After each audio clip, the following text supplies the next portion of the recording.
ACN news में आपका स्वागत है। मैं हूं गणेश अग्रवाल और आप देख रहे हैं दमोह जिले की खबरें। दमोह जिला मुख्यालय पर स्थित जैन कन्याशाला के एक भवन को तोड़े जाने के मामले में समिति के सदस्यों के द्वारा और कन्याशाला के स्टाफ के द्वारा पुलिस अधीक्षक कार्यालय पहुंच करके मामले में न्याय की गुहार लगाई गई है।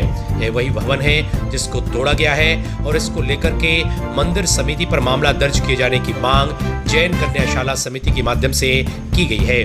जैन कन्याशाला समिति के साथ जैन कन्याशाला में पदस्थ और पढ़ाने वाले स्टाफ के द्वारा पुलिस अधीक्षक से मिलकर के इस मामले में निष्पक्ष जांच करते हुए कार्रवाई किए जाने की मांग की गई है। वहीं पुलिस अधीक्षक ने इस मामले पर जांच के बाद कार्रवाई की बात कही है। क्या है पूरा मामला, आपको सुनाते हैं। Bureau report, ACN news.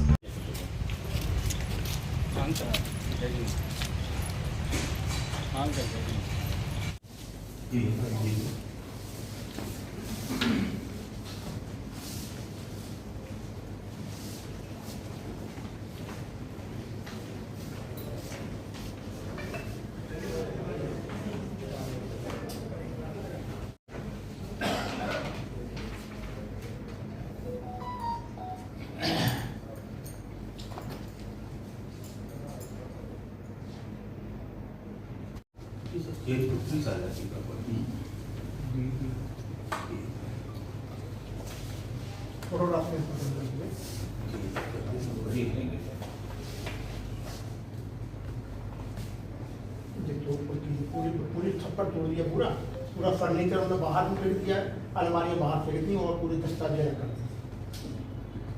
बच्चों की जन्म के प्रमाण पत्र देना पड़ते हैं शासकीय में भी। ये विवाद किस चीज़ का है, क्यों कर दिया उन्होंने, क्या कारण है? अब उनको बिल्डिंग चाहिए।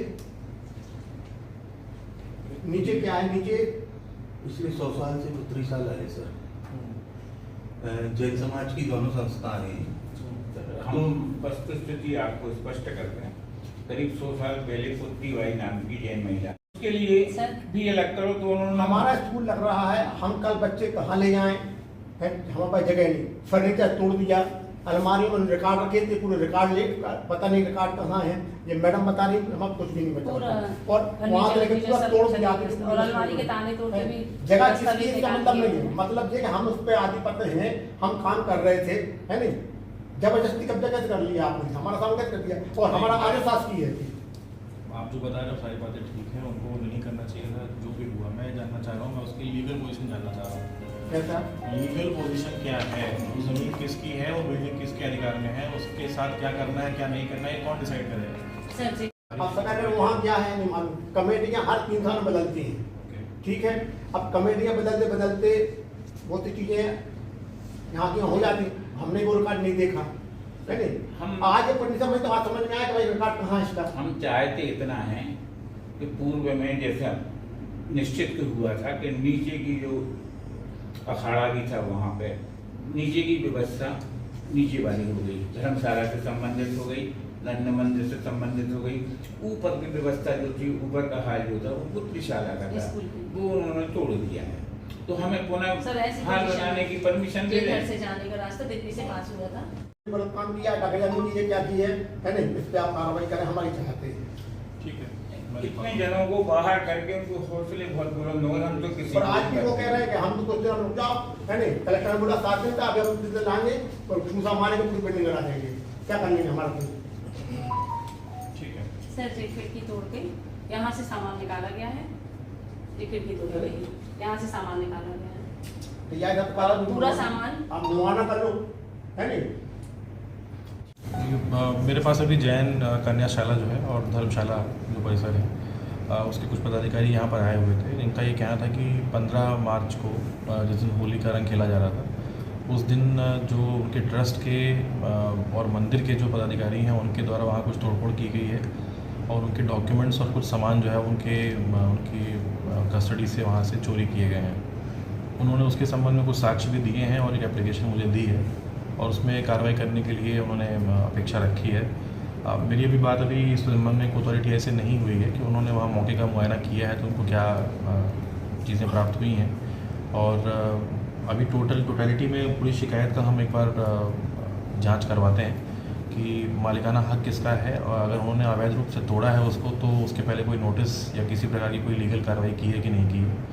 तो उसको पूरी प्रोसेस को हम लोग चेक करवा रहे हैं, और मेरा मानना ये है कि उसमें अन्याय नहीं होने दिया जाएगा। अगर ये इनका पक्ष जो है वो सही है, इनके स्कूल और बाकी चीज़ों के संचालन में कोई कमी नहीं है, कोई गलती नहीं है, तो उसको वापस से रिस्टोर करेंगे। सर, होली का दिन था, बड़ी तनावपूर्ण स्थितियां बनी हुई थी, आप लोगों के ऊपर भी बड़ी जिम्मेदारी थी, और ऐसे ही समय ये सब कुछ होना घटनाक्रम। हाँ, ये बहुत दुखद है कि ऐसे अचानक से बिना किसी जानकारी के, जैसा कि इन्होंने बताया अपने आवेदन में, और जिस दिन पूरा शहर होली के त्यौहार में वो था, बिजी था, उस दिन अचानक से इस तरह से तोड़फोड़ करना और इस तरह की कार्रवाई करना कुछ संदेह जो है ज़रूर पैदा करता है। और उसके पूर्व में भी उन्होंने बताया है कि कुछ इस प्रकार से तोड़फोड़ की जा चुकी हैं। तो इस पूरे मामले को हम लोग संज्ञान में ले रहे हैं, और मैं अभी इसमें कलेक्टर साहब से भी चर्चा करता हूँ कि राजस्व की और पुलिस की संयुक्त टीम बना ली जाए और इसको एक बार हम जाँच करवा लेते हैं। हमारे यहाँ अल्पसंख्यक अनुदान प्राप्त संस्था है हमारी जैन कन्याशाला। इसमें निम्न वर्ग के बच्चे पढ़ते हैं और निःशुल्क शिक्षा दी जाती है, कोई भी प्रकार की कोई शुल्क नहीं ली जाती है। अब होली के दिन कब इन लोगों ने तोड़फाड़ कर दी, पूरा सामान अस्त व्यस्त कर दिया, और हम लोगों के हाल में एक भी सामान नहीं मिला। ताले तोड़े गए अलमारियों के, सामान भी गोल है। अब कार्रवाई की नहीं गई, कुछ 2 दिन से देख रहे हैं। कितना प्रभावित हो रहा है आपका स्कूल, कितना स्टाफ है, कितनी परेशानी? अब पढ़ते हैं बच्चे, संख्या इतनी याद नहीं है, लेकिन पढ़ते हैं बच्चे। एक बच्चा भी पढ़े तो बहुत है। शिक्षा तो शिक्षादान है। जो प्रभावित हो रहा है? 8-10 टीचर्स हैं हम लोग, रसोइये हैं, हम हैं सरकारी पेमेंट पे। इन बच्चों को निःशुल्क शिक्षा दी जाती है? हाँ, निःशुल्क शिक्षा दी जाती है। ST/SC बच्चे हमारे यहाँ। आपको जानकारी कैसे मिली कि आपके विद्यालय हमारी को- अनुकंपा नियुक्ति हुई थी, मदर एक्सपायर हो गई थी। आपको जानकारी कैसे मिली कि आपके स्कूल में तोड़फोड़ हो रही है? वहां से मंदिर गए, देखा तो फिर सूचना मिली, और 2-4 लोगों ने भी देखा, लेकिन बोलने की दम किसी को नहीं है समाज के विरोध में। तो कुछ लोग हैं गवाही के लिए भी। अब आएगा मैटर तो वो अपने सामने आएंगे। क्या परीक्षा संचालित हो रही है? हाँ, परीक्षा चल रही है। आज जो है दिगंबर जैन पुत्रीशाला समिति और पुत्रीशाला का स्टाफ यहाँ SP साहब के यहाँ एक आवेदन लेकर आया था। अपना होली के दिन एक बड़ी घटना हुई थी पुत्रीशाला में।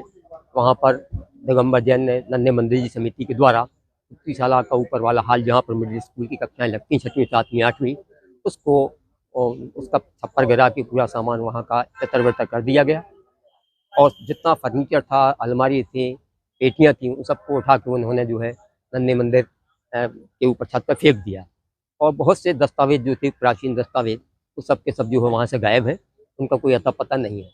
इसी तारतम्य में हम लोग पहले आदरणीय कलेक्टर साहब से मिले थे, और वहाँ कोतवाली में भी जो है इसमें आवेदन दिया था। तो उस पर अभी 2-3 दिन हो जाने के बाद कोई कार्रवाई नहीं हुई। तब हम लोग को यहाँ पर आज SP साहब से मिलने आना पड़ा। क्या मामला दर्ज करने के लिए? ये क्योंकि ये मामला जो है आपराधिक मामला है, बिना किसी सूचना के, बिना किसी कहे सुने, और इस प्रकार से चालू संस्था को नुकसान पहुँचाया गया।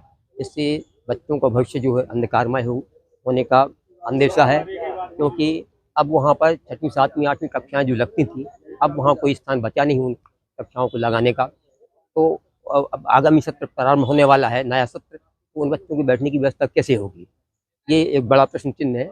और सबसे बड़ा बात यह है कि दिगंबर जैन पुत्रीशाला जो है उसमें बच्चों से किसी प्रकार का शुल्क नहीं लिया जाता। गरीब तबके के बच्चे वहाँ पढ़ते हैं, और उन बच्चों की व्यवस्था किस प्रकार से संस्था करेगी, ये प्रश्न चिन्ह है। तो समिति का और पुत्रीशाला का जो स्टाफ है उसकी अपेक्षा है कि प्रशासन जो है त्वरित कार्रवाई करे, और अपराधी जो है उनको, उनके विरुद्ध जो है दंडात्मक प्रक्रिया अपनाई जाए। स्कूल में 30 साल से स्कूल में मेंबर हूँ, और 30 साल से मैं ये देखता आ रहा हूँ कि वो लोग हमेशा करते थे। और मैं कल एक 85 साल की महिला हैं जो हमारी पापा की बुआ लगती हैं, और एक हमारी बुआ हैं 70 साल की। उनका कहना ये है कि मैं सन 50 में भी हाल ये निर्मित था, और मैं उस स्कूल में पढ़ी हूँ, और नीचे भी क्लासें लगती थी, ऊपर भी क्लासें लगती थी। ये पोर्शन पूरा पुत्रीशाला का ही था। इसमें हम लोग ये चाहते हैं एसपी साहब, कलेक्टर साहब जल्द से जल्द कार्रवाई करें, जिसमें हमारे बच्चों का स्कूल सुरक्षित रूप से चालू हो सके।